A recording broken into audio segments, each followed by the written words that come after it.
Thank you for watching Guitar 101 Rammstein. As per request, here's a video on more chords on the Baglama. It's really hot outside, which makes me not want to play around with my forge. That's also a good thing because my elbow's a bit screwed up, so I'm trying to give it a rest, let it heal. Meanwhile, I'll probably be doing a lot of breaks in editing this video because I don't want to run the air conditioner while recording. It's going to be noisy. Anyways, for these chords, I'm going to be using A, G, D tuning. Playing it on a short neck, but you can use a long neck. You just want to put a capo at the 4th fret and tune it G flat, E, B. Then it'll, with the capo at the 4th fret, it's going to have the same pitch. Alright, so I did a video on chords before. Some of these I may be repeating. Hopefully I'm getting some new ones, but I'm also going to show you a plucking pattern to do arpeggios with the chords instead of always just strumming them. Alright, so first we'll start with a few A chords. Here's our first one. We're going to play top course of strings open, and the middle and bottom strings we're going to hold at the 3rd fret, one finger straight across. I think that's like an A5, so it's not major, not minor. Then to go to A minor, there's a couple ways to hold this. I've seen people hold it with the thumb over the top. These fingers stay in place as the A chord. Thumb's going to go to the 4th fret.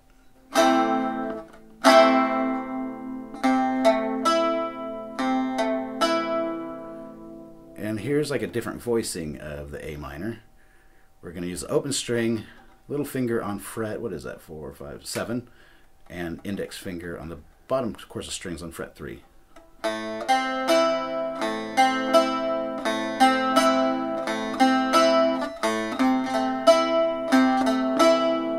Alright. There are a lot of chords when you learn one that you can just start moving around, you know. And adding frets, you'll experiment and discover a lot of chords that work with them. And watch for bar chords. Bar chords is where there's no open string. So like this chord here, the A minor, I can move that.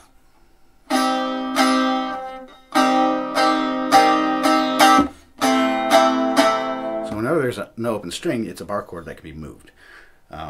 Even chords with open strings, you can move them. They don't always work. Sometimes you get really cool results. And here we have yet another voicing of the A minor. And this is all the way up on the 10th fret. I've got my ring finger on the 10th fret, 7th fret with my index finger, 10th fret with my little finger on the bottom strings.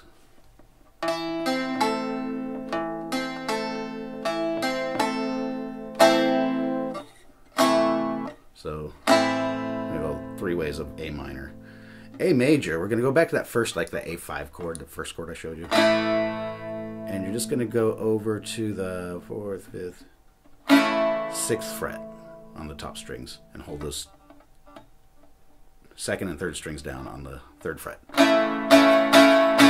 minor, A5, A minor, I'm sorry, A major, A5, A minor, another A minor, and another A minor. And this last A minor shape, where I'm all the way at the 10th fret, 10, 7, 10, it's another bar chord. So let's move it down. My ring finger is going to go all the way down to the 7th fret, so now it's frets 7, 4, 7. We have a G minor.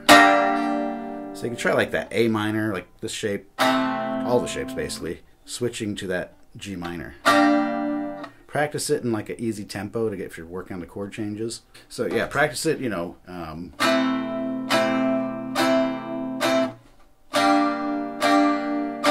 a tempo, slow pace at first.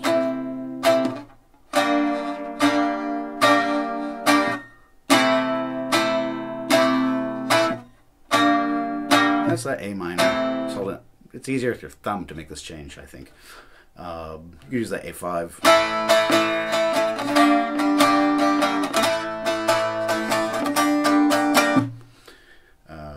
The other A minor. Or the other A minor.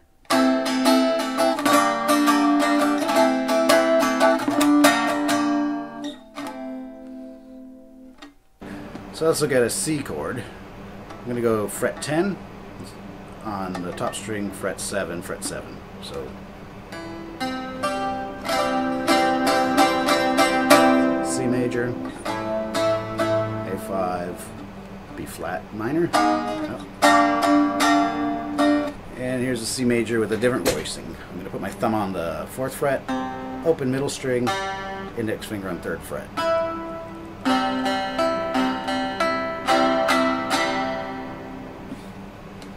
And here we have a D minor. That's that same exact shape as that A minor, except we're going all the way to the 10th fret on the bottom string, 10th fret middle string, 11th fret with your thumb on the top string.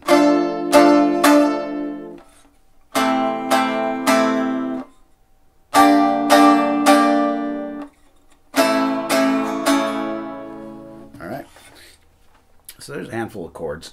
Next I'm going to show you a cool picking pattern. So we angle this camera and we'll look at that. You could try playing around with these chords with this one or anything. Alright, so this picking pattern is pretty much what we call outside picking. We're always coming from the outside of the group of strings. So it's like down, down, up, up, down, down, up, up.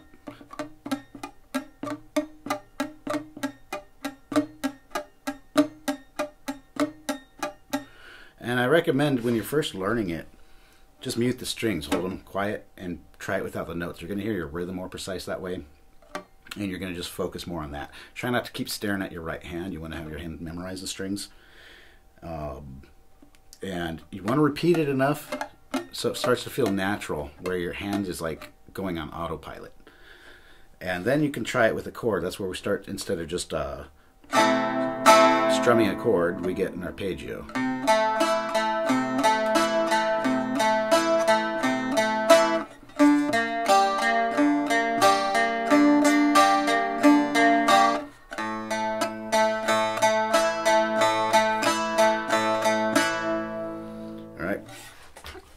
And yeah, that'll open up a lot more possibilities with your chords. So that's a handful of chords for today. Hopefully you can experiment with them, put them in different patterns and in orders, and try different plucking techniques. Thanks for watching. Till next time.